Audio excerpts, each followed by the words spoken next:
Assalamualaikum warahmatullahi wabarakatuh. Selamat siang rekan-rekan mahasiswa. Selamat berjumpa kembali di perkuliahan kita pada siang hari ini. Untuk hari ini kita masuk ke pertemuan 12 ya, di mana temanya adalah proteksi SDM ya, jadi proteksi sumber daya manusia. Ini masih ada kaitannya dengan kompensasi ya, cuman biasanya kalau kompensasi itu identik dengan uang gitu ya. Jadi yang diterima dalam bentuk upah, gaji, ataupun insentif ya yang sudah kita pelajari pada pertemuan 11 ya. Cuma ada lagi kompensasi yang dikeluarkan oleh si perusahaan dalam bentuk tunjangan dan jasa biasanya ya. Nah, ini disebut juga proteksi gitu ya, atau kompensasi tidak langsung yang diberikan atau disediakan oleh perusahaan.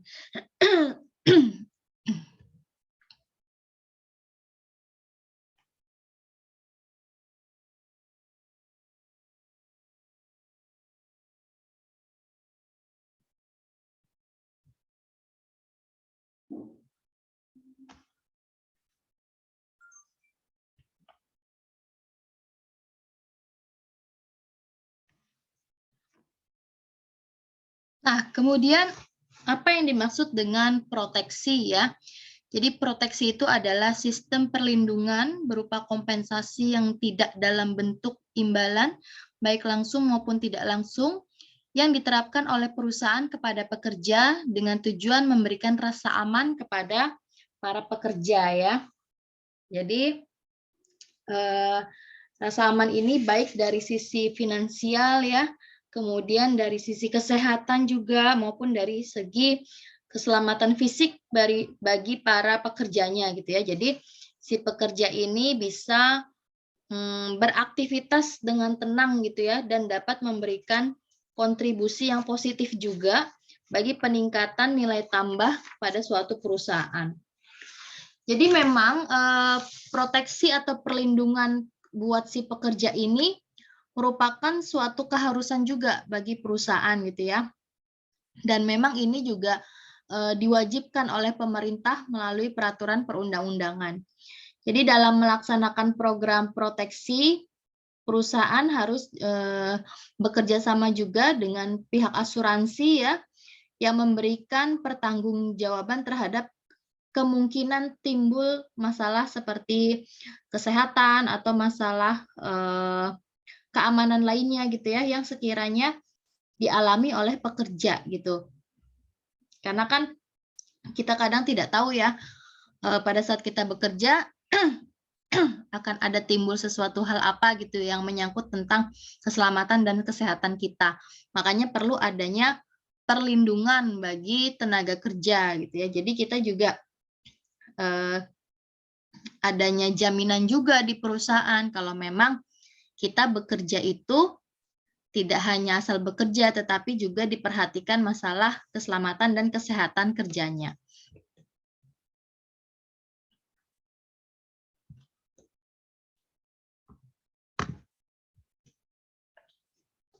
Nah, kemudian apa saja yang menjadi faktor-faktor yang mempengaruhi daripada pemberian proteksi ini ya? Yang pertama ada responsibility ya, tanggung jawab. Jadi semakin tinggi jabatan seseorang juga ya, semakin tinggi jabatan karyawan dalam suatu perusahaan, maka semakin besar pula tanggung jawab yang diemban gitu ya. Makanya kalau semakin tinggi tanggung jawabnya, semakin tinggi pula nih proteksi yang harus diberikan oleh perusahaan. Kemudian ada skill, keahlian ya. Jadi untuk kelangsungan usaha perusahaan, tentunya perusahaan juga menginginkan karyawan yang memiliki keahlian khusus gitu ya. Kayak misalkan di bidang informasi, tentunya kan perusahaan membutuhkan tenaga ahli di bidang teknologi informasi, seperti penguasaan teknologi komputer gitu ya. Nah, karena keahliannya ini dianggap sebagai sesuatu yang spesifik gitu ya, makanya harus dipertahankan nih orang-orang yang mempunyai keahlian yang spesifik. Nah, cara mempertahankannya salah satunya dengan memberikan proteksi yang layak gitu ya, dan bahkan kadang proteksi yang diberikan itu di atas rata-rata yang biasanya diberikan oleh pesaing gitu. Jadi untuk mengikat si orang-orang yang memang memiliki keahlian khusus agar tetap stay di perusahaan kita, makanya kita juga kasih proteksi yang lebih gitu ya, supaya dia tidak mencari pekerjaan atau perusahaan lain gitu ya. Kemudian ada mental effort ya. Jadi karyawan yang lebih mengandalkan kemampuan kerja otak ya biasanya. Kayak analis, kemudian programmer gitu ya. Nah, ini juga kan membutuhkan proteksi yang lebih tinggi juga gitu ya dibandingkan dengan pekerja yang hanya mengandalkan kekuatan fisik gitu. Kemudian ada kemampuan fisik ya. Ada physical effort. Jadi sama karyawan yang mengandalkan kekuatan fisik juga ya, kayak satpam gitu ya, itu juga kan harus dikasih proteksi juga. Kemudian kayak petugas kebersihan, kemudian orang yang bekerja yang sifatnya apa ya, kayak yang suka bersihin kaca jendela gitu ya. Nah itu kan juga membutuhkan proteksi yang tinggi juga. Kemudian ada working condition ya. Jadi kondisi kerja yang memang dihadapi oleh pekerja untuk satu bidang industri yang memang berbeda gitu ya. Jadi kayak misalkan kondisi kerja bagi pekerja di bidang perminyakan gitu ya, yang bekerja di lepas pantai. Nah, itu kan juga berbeda kondisinya sama orang yang kerja di darat gitu. Nah, makanya semakin berat kondisi kerja yang dihadapi, maka semakin tinggi juga program proteksi yang diterapkan. Kemudian ada government rule ya. Tentunya ini terkait sama regulasi pemerintah ya yang membuat peraturan. Jadi yang memang mengharuskan perusahaan atau pengusaha untuk memberikan perlindungan gitu ya kepada tenaga kerjanya. Jadi memang harus ada jaminan asuransi tenaga kerja gitu ya. Kalau yang pemerintahnya biasanya dikenal dengan BPJS Tenaga Kerja dan BPJS Kesehatan ya. Selain kedua jaminan asuransi tersebut, bisa juga ada tambahan lagi dengan mengikuti program asuransi swasta. Itu terkait sama faktor-faktor yang mempengaruhi pemberian proteksi. Nah, kemudian ada santunan sebagai sarana proteksi ya. Yang pertama adalah peranan imbalan tidak langsung.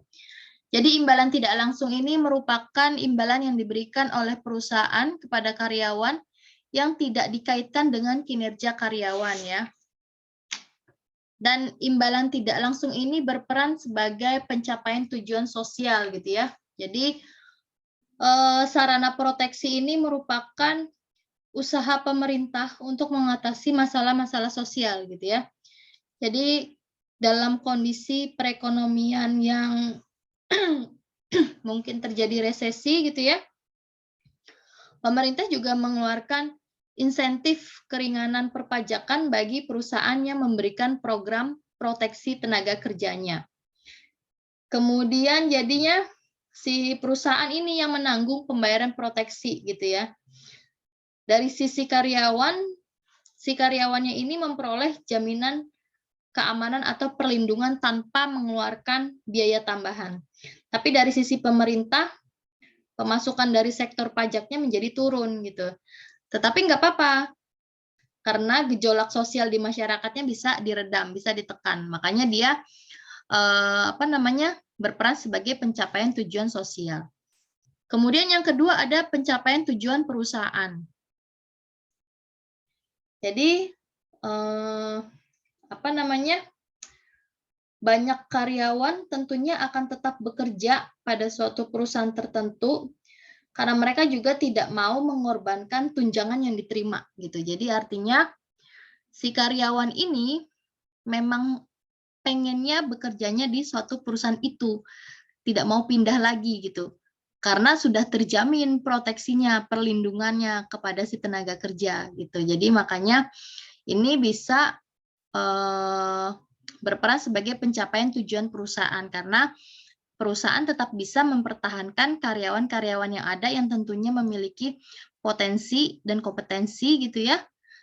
Dengan cara apa? Dengan cara pemberian proteksi yang memadai. Kemudian ada pencapaian tujuan karyawan ya. Tentunya keuntungan yang nyata diperoleh sama si karyawan adalah dia dapat perlindungan tenaga kerja gitu ya, tanpa harus membayar gitu ya. Karena kan semuanya dibiayain sama perusahaan, dia punya proteksi tenaga kerja gitu. Jadi dia pengen berobat gitu ya, ada asuransi kesehatan yang memang ditanggung oleh perusahaan sehingga si karyawannya bisa berobat secara gratis gitu ya. Kemudian kalau misalkan nanti terjadi kecelakaan kerja juga bisa di-cover, dapat santunan gitu ya tanpa perlu mengeluarkan uang terlebih dahulu gitu ya. Nah, itu peranan daripada imbalan tidak langsung gitu ya. Kemudian ada pemberian jaminan asuransi ya. Jadi kadang karyawan juga kan memiliki resiko finansial ya dari suatu kehidupan karyawan itu sendiri gitu. Jadi kalau misalkan dia ekonominya terbatas gitu ya, jadi kan dia tidak bisa memproteksi dirinya gitu. Makanya muncullah pemberian jaminan asuransi ini yang ditanggung sama perusahaan melalui lembaga asuransi. Jadi lembaga asuransi ini memberikan jaminan atau pertanggungan kepada pekerja sesuai sama jumlah polis yang sudah disepakati antara perusahaan dan lembaga asuransi. Nah, jaminan asuransi yang didapat itu misalkan ada asuransi medis ya. Asuransi kesehatan gitu ya. Yang pertama asuransi kesehatan terdiri dari asuransi medis, kemudian perawatan yang diatur, jaminan asuransi penglihatan, gigi, dan gangguan mental ya. Jadi kalau asuransi kesehatan ini memberikan perlindungan kepada karyawan apabila karyawan mengalami masalah kesehatan yang memang harus ada penanganan dari medis ya, dari dokter, dari rumah sakit gitu ya. Dan ini juga bertujuan memberikan rasa aman juga kepada karyawan gitu. Jadi si karyawan tidak perlu mengeluarkan dana untuk proses penyembuhannya gitu karena semuanya sudah ditanggung oleh perusahaan ya.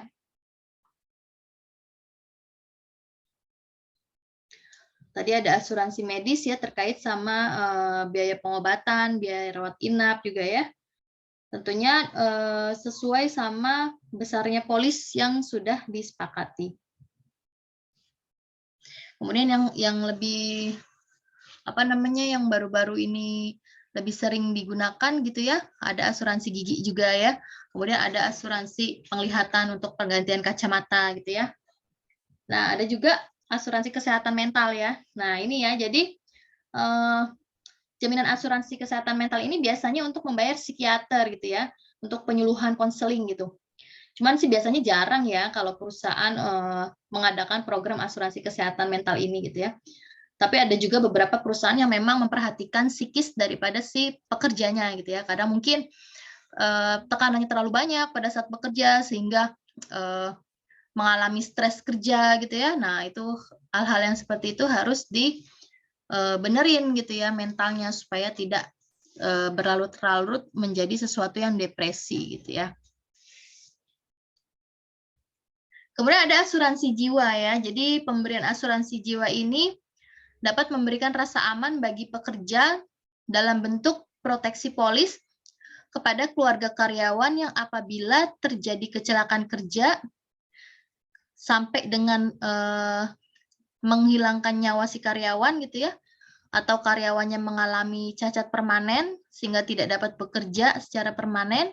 Nah, makanya ada program yang namanya asuransi jiwa gitu. Jadi asuransi jiwa ini lebih kepada untuk ahli waris daripada si karyawan yang apabila amit-amit nanti selama dalam proses bekerja ada kecelakaan kerja kemudian sampai meninggal dunia. Nah, nanti kalau ikut program asuransi jiwa itu dananya bisa cair dan diberikan kepada ahli waris gitu ya.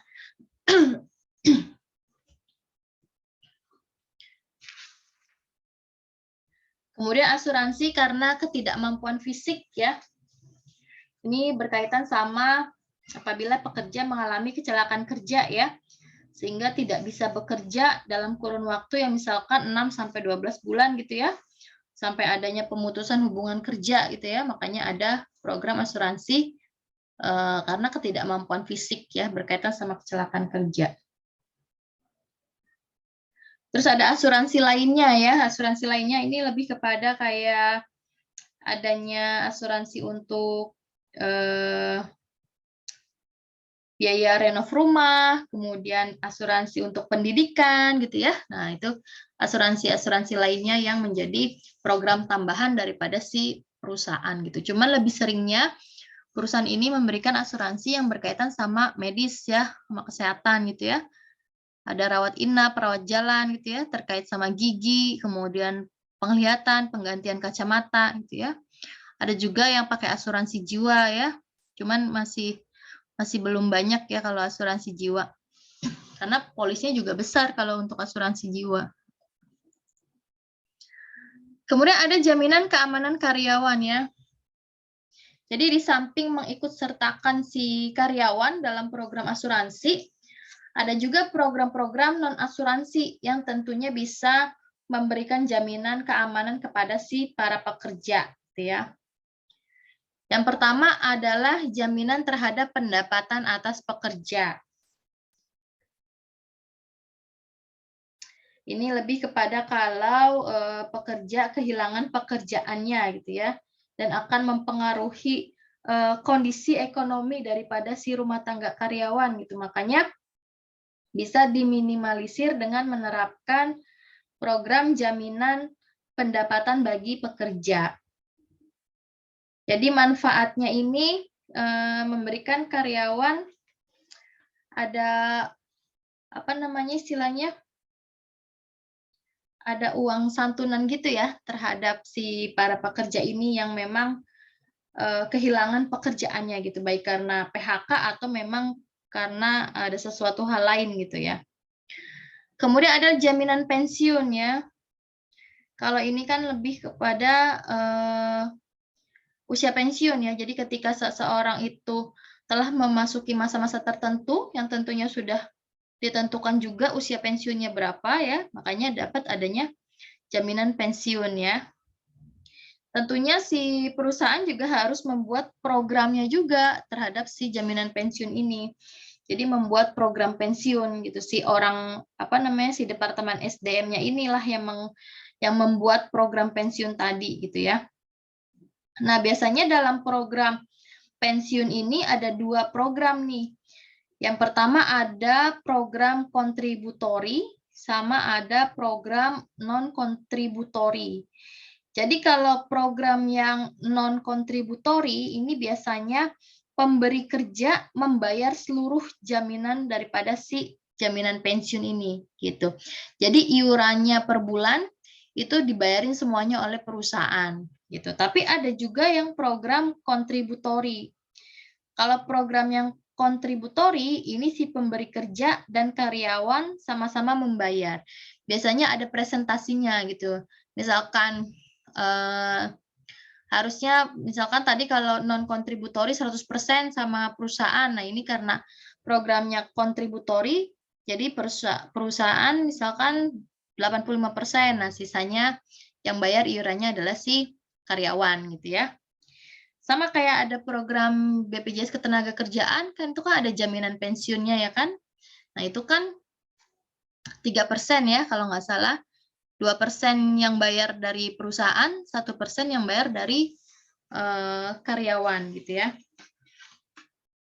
Nah, itu biasanya hak pensiunnya baru bisa didapat setelah karyawannya ini memang memasuki usia pensiun gitu. Kalau karyawannya ini resign, belum masuk usia pensiun, ya berarti jaminan pensiunnya belum bisa dicairkan, belum bisa diambil ya.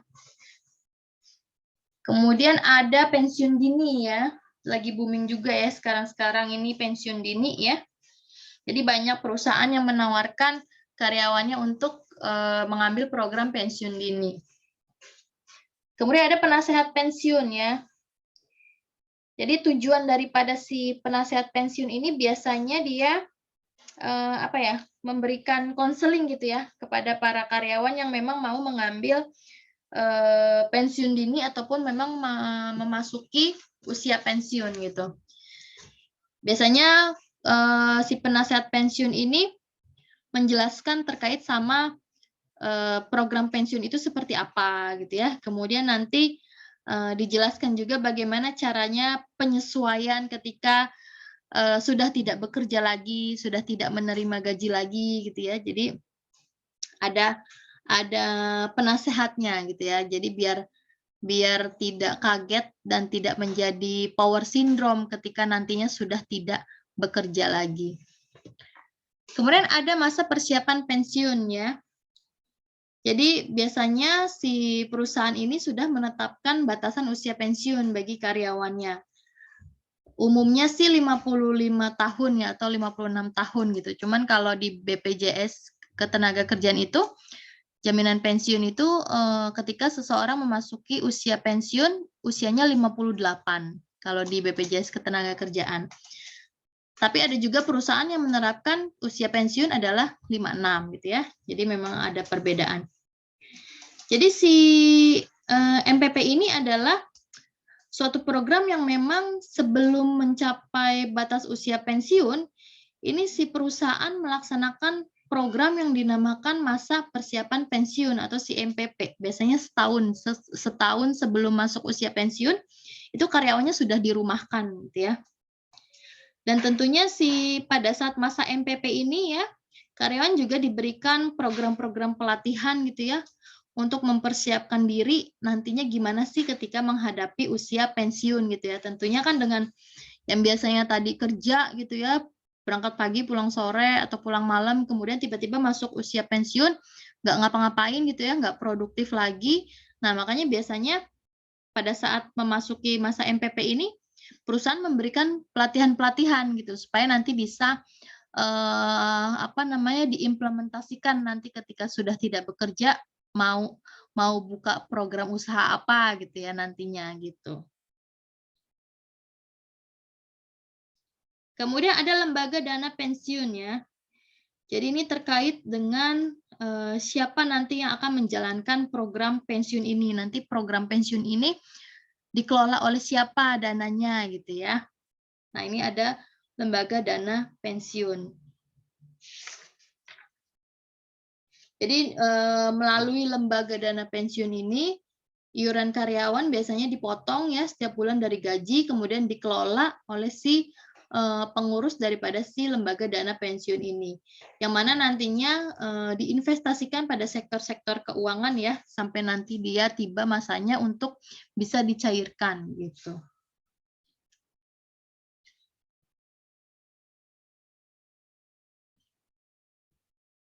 Kemudian ada tunjangan berupa istirahat kerja ya. Ini juga salah satu proteksi SDM ya. Jadi ada tunjangan berupa istirahat kerja. Yang pertama istirahat selama jam kerja ya. Nah ini biasanya terkait sama waktu istirahat ya. Waktu makan, kemudian waktu untuk melaksanakan ibadah gitu ya. Jadi istirahat dari kegiatan fisik dan mental gitu ya. Yang tujuannya adalah untuk mengembalikan kembali kesegaran serta energi daripada si karyawan gitu, sehingga karyawan juga tidak merasa suntuk gitu ya dalam melakukan aktivitas pekerjaannya gitu, sehingga kalau sudah istirahat dulu gitu ya, nggak full bekerja terus gitu, otomatis kan bisa meningkatkan produktivitas kerja gitu ya. Kemudian ada cuti sakit ya, jadi ini memberikan kompensasi kepada pekerja bila memang dia tidak bisa bekerja dikarenakan sakit gitu ya, makanya gajinya tidak boleh dipotong gitu ya karena cuti sakit. Kemudian ada cuti dan liburan ya. Jadi ini perusahaan menerapkan kebijakan memberikan cuti ya kepada karyawan selama beberapa hari ya. Tentunya juga sudah diatur ya, setahun biasanya 12 ya untuk jatah cuti. Nah, makanya karyawan harus bisa memanfaatkan jatah cuti tersebut. Kemudian ada bebas dari kehadiran ya. Nah, ini biasanya kaum wanita ya, yang sedang hamil gitu ya. Kemudian kalau misalkan lagi datang bulan ya, itu biasanya hari pertama dan hari kedua itu ada cuti haid gitu ya. Nah, itu diperbolehkan. Kemudian ada asuransi pengangguran ya. Cuman ini rasanya masih jarang ya, jarang terjadi gitu ya. Karena kan ini sebenarnya bukan berarti untuk semua karyawan yang dikeluarkan gitu ya dapat asuransi pengangguran ini gitu. Tapi memang hanya hanya orang-orang yang diberhentikan bukan karena kesalahan mereka sendiri, karena memang lebih sama kepada apa ya? Sama kayak pergantian pendapatan tadi ya, asuransi pergantian pendapatan gitu ya. Jadi memang si orang ini, si karyawan ini memang diberhentikan karena apa namanya, keharusan daripada perusahaan gitu. Biasanya ada kompensasi atau asuransi yang diberikan kepada si orang ini nantinya. Cuman ini sangat jarang terjadi ya yang untuk asuransi pengangguran ini.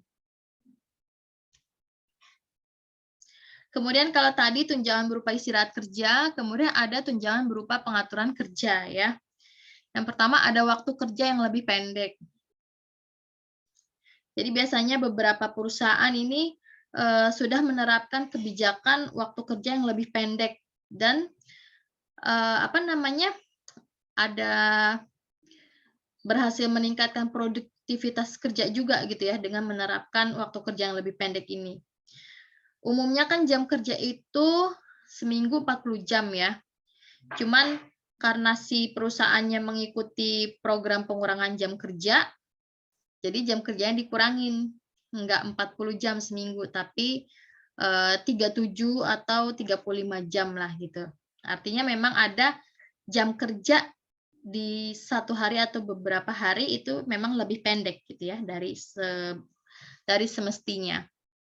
Tujuannya apa? Tentunya tujuannya adalah untuk meningkatkan kesegaran daripada para pekerja gitu ya. Dan balik lagi ujung-ujungnya untuk meningkatkan produktivitas kerja daripada si karyawan. Kemudian ada fleksibilitas waktu ya. Jadi ada perusahaan ya yang menerapkan kebijakan untuk memberikan kebebasan kepada karyawannya untuk memulai dan mengakhiri aktivitas kerja gitu ya. Jadi fleksibel. Selama itu ketentuannya misalkan 8 jam kerja sehari gitu ya. Tapi 8 jam kerja itu boleh tuh dia datang jam 10, pulangnya jam berapa gitu ya. Yang penting 8 jam kerja aja. Ada perusahaan yang menerapkan seperti itu gitu ya. Nggak mesti tepat waktu, misalkan masuk kantor jam 8, kemudian pulangnya jam 5 gitu, nggak mesti seperti itu. Memang ada beberapa kantor yang menerapkan fleksibilitas waktu gitu. Ada juga yang menerapkan misalkan hari kerjanya Senin sampai Jumat gitu ya, jam kerjanya normal dari jam 8 sampai jam 5, tapi ada satu hari yang misalkan hari Jumat gitu. Nah, itu boleh datangnya jam berapa, pulangnya jam berapa aja, yang penting 8 jam kerja. Itu ada yang menerapkan seperti itu. Kemudian ada pembagian kerja ya. Kalau ini mah berkaitan sama ini ya, sama apa namanya job desk daripada si masing-masing karyawan gitu ya. Jadi pembagian kerja ini juga salah satu program kerja juga yang diterapkan perusahaan tentunya untuk menempatkan satu atau lebih karyawan itu mengerjakan pekerjaan yang sama gitu ya, tetapi pada jam kerja yang berbeda gitu. Jadi misalkan ada karyawan yang ditugaskan untuk mengerjakan pekerjaan atau proyek yang sama tapi diambilnya di hari Sabtu gitu ya atau di hari Minggu gitu kan. Cuman di hari biasanya ada boleh nggak masuknya gitu. Misalkan hari kerja Senin sampai Jumat gitu ya. Ya udah di hari Jumatnya nggak apa-apa tidak masuk, tapi nanti kerjanya hari Sabtu ya, karena hari Jumat yang ngerjain si A gitu. Ada pembagian kerja seperti itu. Itu terkait sama tunjangan berupa pengaturan kerja. Kemudian ada bentuk santunan pekerja ya. Yang pertama ada santunan pendidikan gitu ya. Nah, ini beberapa perusahaan juga menerapkan santunan pendidikan. Tujuannya adalah untuk meningkatkan kualitas SDM-nya gitu ya. Jadi pengennya perusahaan memiliki SDM-nya yang memiliki potensi-potensi yang berkualitas lah istilahnya seperti itu ya. Makanya dia memberikan santunan pendidikan terkait sama biaya pendidikan untuk si karyawan guna melanjutkan sekolah atau pendidikan ke jenjang yang lebih tinggi lagi gitu. Kayak di Muhammadiyah ya, di STIA Muhammadiyah. Nah, itu STIA Muhammadiyah memberikan santunan pendidikan kepada para dosennya gitu yang mau melanjutkan S3 gitu ya, yang mau melanjutkan sekolah doktornya gitu dengan diberikan santunan pendidikan oleh kampus gitu. Tentunya dengan syarat dan ketentuan yang berlaku. Kemudian ada santunan keuangan ya. Ini biasanya untuk industri retail ya. Industri retail tuh kayak Ramayana gitu ya. Kemudian kayak Carrefour ya. Nah, itu biasanya ada potongan-potongan harga tuh untuk karyawan gitu ya. Kalau yang karyawan misalkan dapat voucher berapa persen gitu ya, dapat voucher sekian ratus ribu. Nah, itu terkait sama santunan keuangan ya. Kemudian ada santunan sosial ya. Ini kalau misalkan lebih kepada bantuan sosial gitu ya kepada karyawan ya. Kalau misalkan karyawan terkena musibah gitu ya, kemudian atau juga ada perawatan lansia ya untuk karyawan-karyawan yang sudah memasuki usia lansia gitu ya. Kemudian ada bantuan relokasi dan perumahan ya. Ini terkait sama santunan perumahan ya, relokasi gitu ya.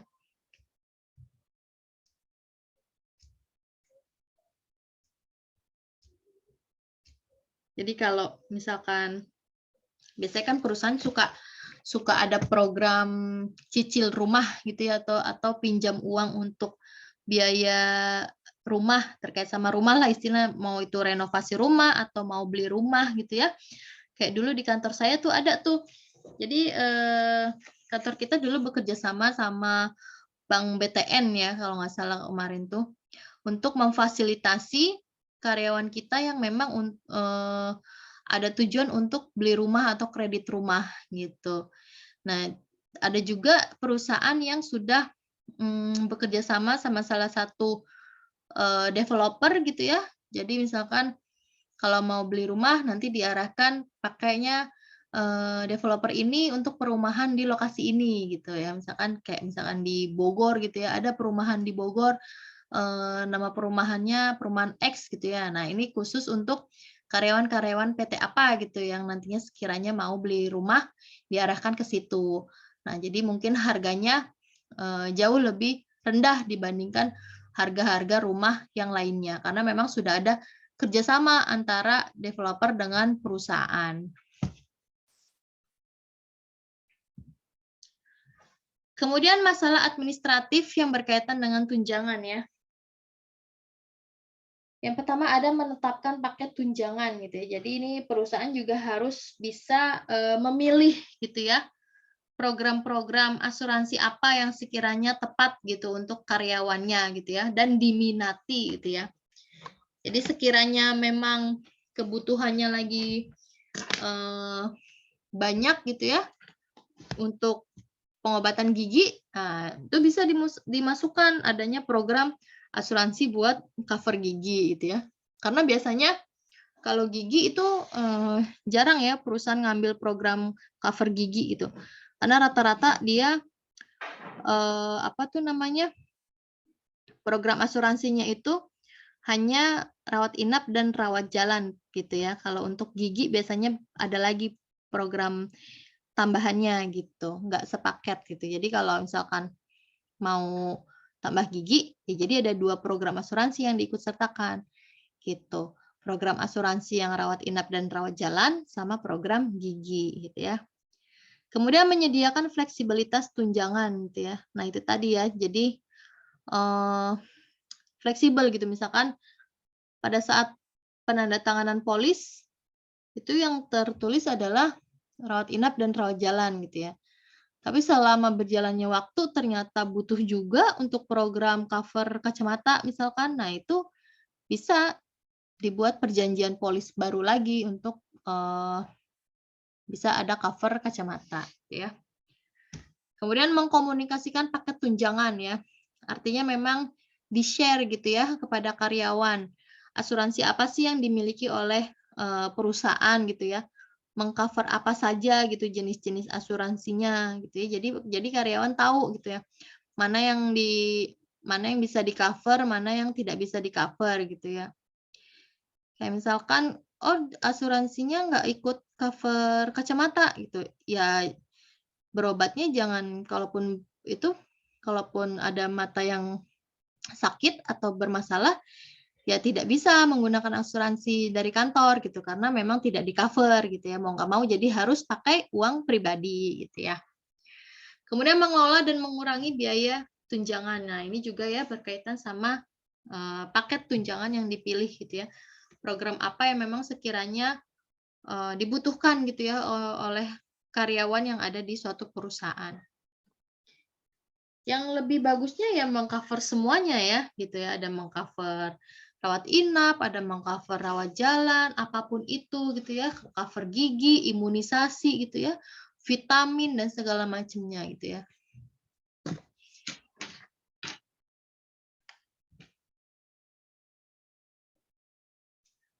Nah, kemudian selain tadi terkait sama apa namanya asuransi gitu ya, proteksi SDM gitu ya. Nah, ada juga tentang keselamatan dan kesehatan kerja yang masih berkaitan sama proteksi SDM juga ya. Jadi keselamatan dan kesehatan kerja ini menunjukkan kepada kondisi-kondisi fisiologis, fisikal, dan psikologis tenaga kerja yang diakibatkan oleh lingkungan kerja yang disediakan oleh si perusahaan gitu ya. Jadi kalau misalkan pekerjaannya menderita cedera atau penyakit jangka pendek maupun jangka panjang gitu ya, ini bisa lebih diperhatikan lagi terkait sama keselamatan dan kesehatan kerjanya gitu. Kalau kondisi fisiologis atau fisikal ini juga termasuk kalau ada penyakit-penyakit ya yang berakibat bisa mempengaruhi kinerja karyawan juga ya. Nah, itu juga bisa harus diperhatikan juga gitu ya. Kondisi-kondisi daripada lingkungan kerja juga kan harus diperhatikan gitu karena sebab daripada tidak sehatnya lingkungan juga bisa mempengaruhi kesehatan daripada si pekerjanya gitu. Kemudian dari segi psikologis ya, seperti tadi ada stres kerja ya, terlalu banyak tekanan bisa menimbulkan ketidakpuasan juga ya. Kemudian ada sikap apatis juga dari karyawannya. Jadi ada apa namanya? Penurunan kinerja juga di situ ya. Makanya harus diperhatikan hal-hal yang menjadi penyebab turunnya kinerja itu seperti apa gitu. Salah satunya terkait sama keselamatan dan kesehatan kerja para karyawannya. Nah, apa sih yang menjadi tujuan dan pentingnya daripada si keselamatan kerja ini ya? Yang pertama tentunya kita memperhatikan manfaat lingkungan kerja yang aman dan sehat ya. Jadi apa namanya?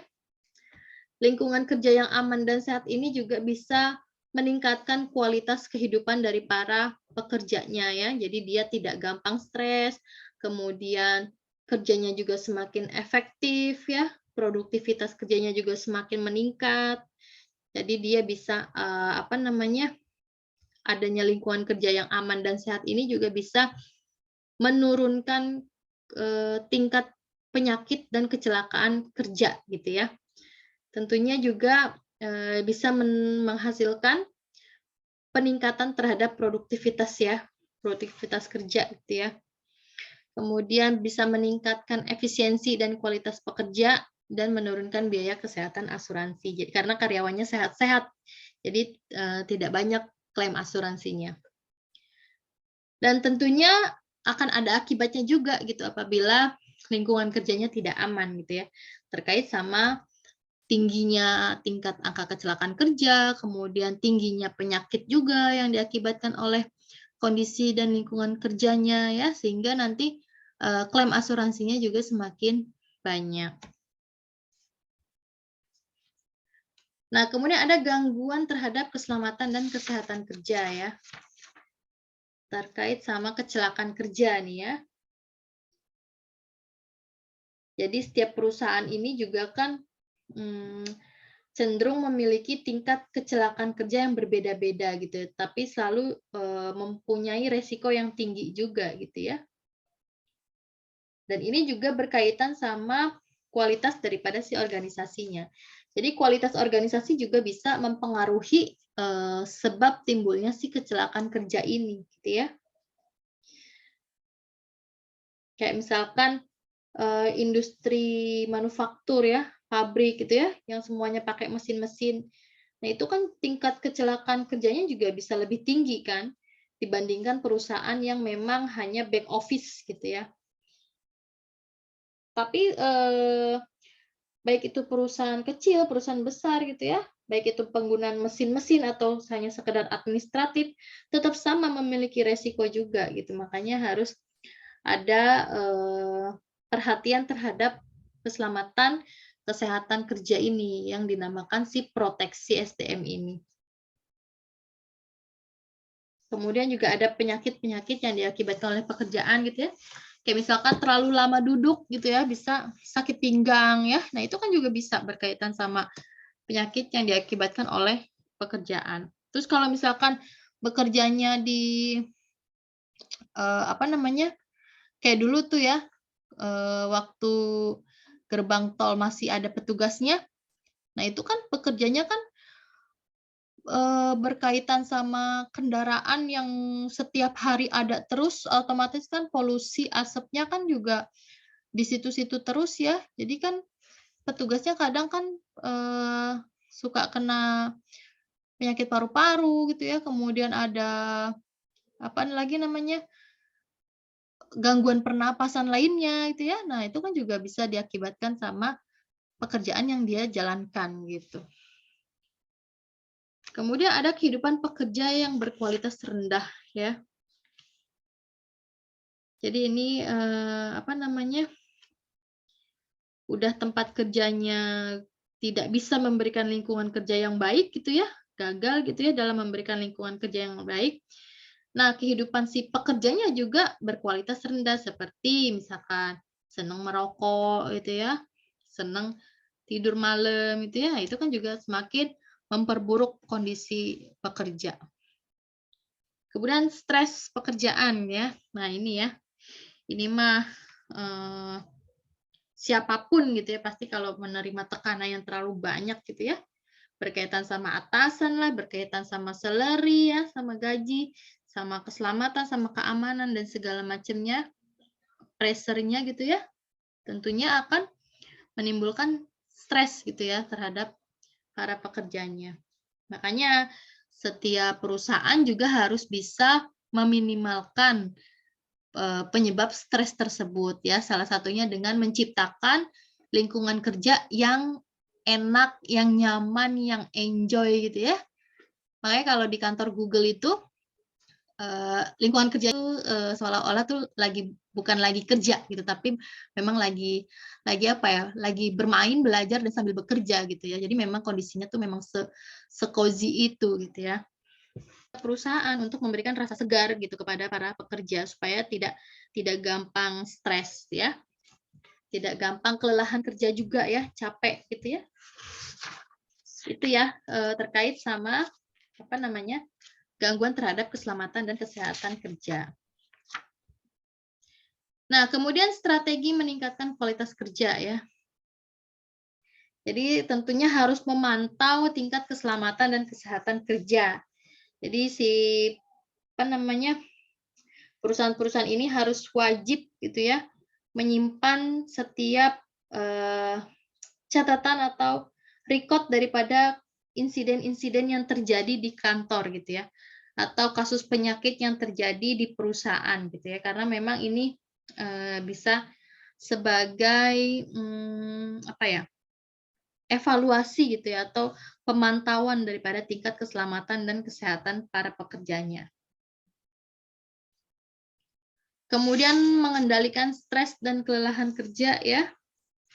Kayak tadi salah satunya mungkin bisa ditaruh alat nge-gym misalkan di kantornya, kemudian lingkungan kerjanya juga bisa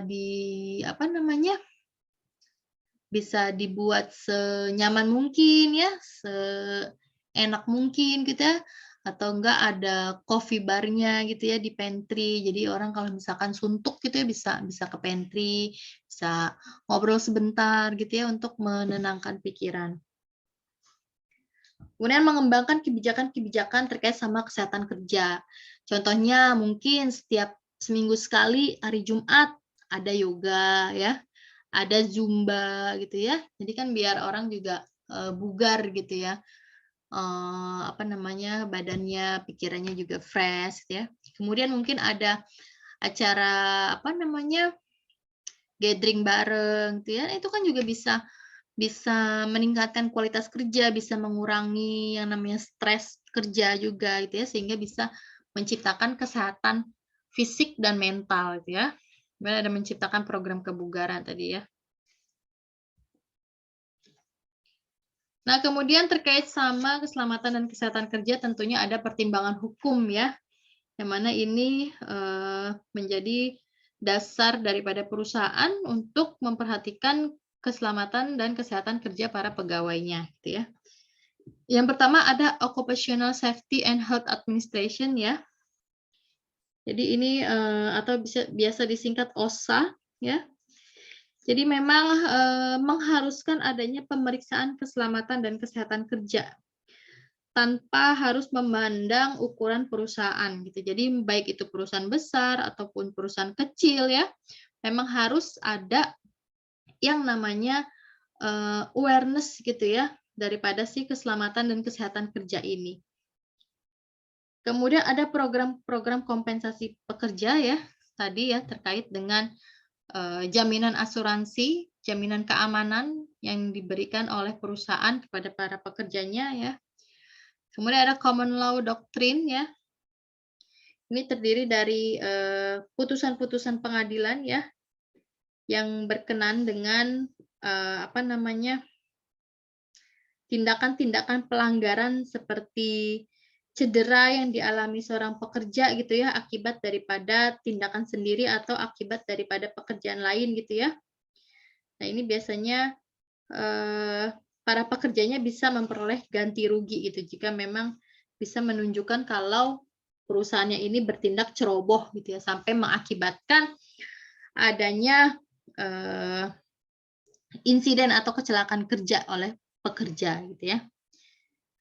Kemudian inisiatif-inisiatif lokal ini berkaitan sama peraturan-peraturan lokal ya, peraturan-peraturan intern perusahaan ya, seperti apa gitu ya. Tentunya ini juga harus memperhatikan peraturan pusat dan peraturan daerah yang menjadi lingkungan sekitar di perusahaan.